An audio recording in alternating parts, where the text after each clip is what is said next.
Throughout his career, Henry Selick has used stop-motion animation to bring otherworldly dimensions to life, and that continues with his newest movie, Wendell Wild, now streaming on Netflix. He's certainly a filmmaker with a lot of imagination and creativity, and that's evident throughout the movies he's directed. Selick's probably most well known for directing The Nightmare Before Christmas. Well, sort of. Because of Disney putting Tim Burton's name above the title, most people think Burton directed the film. Even Burton was not fond of this, as he felt it turned his name into a brand. Not to mention, it overshadowed the work Selick put into the movie. While Tim Burton's fingerprints are certainly present on Nightmare, the actual stop-motion work was all Selick and his team of animators. He did a great job of directing that movie and also did nice work with his follow-up feature, James and the Giant Peach, based on the book by Roald Dahl. I have a fondness for that movie and how it adapted the story, cleverly using live action for the scenes outside the peach, and then becoming completely stop-motion when James journeys across the ocean with his insect friends. Then there was Monkey Bone, which incorporated a lot more live action, although the titular monkey retained Selick's trademark style. It's certainly an unusual looking film, but not an entirely successful one.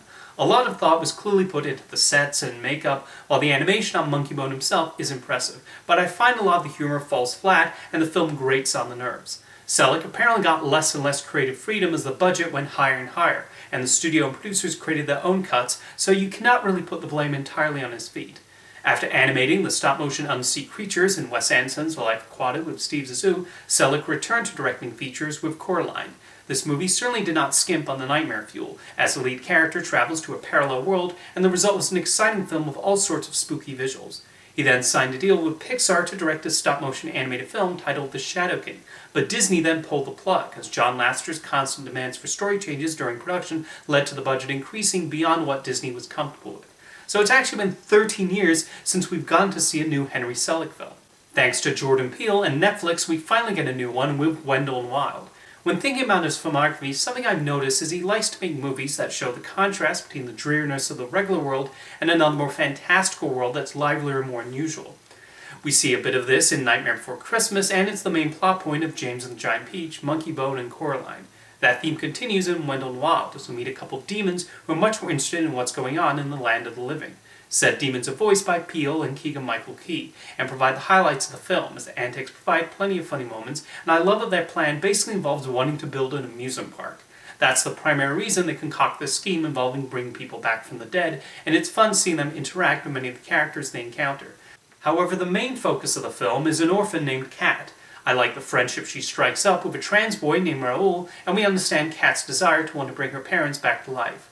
Kat encounters a couple of other students at the school, and I like how this movie subverts the usual mean girl trope. From all appearances, it seems like that's where they'll take the head girl of this trio, but at every turn the movie avoids going down that road, and I appreciate that. As expected, from a Selick film, Wendell Wild is visually impressive. I've always loved the look of stop motion, going back to when I would watch things like Wallace and Gromit and Bump in the Night as a child.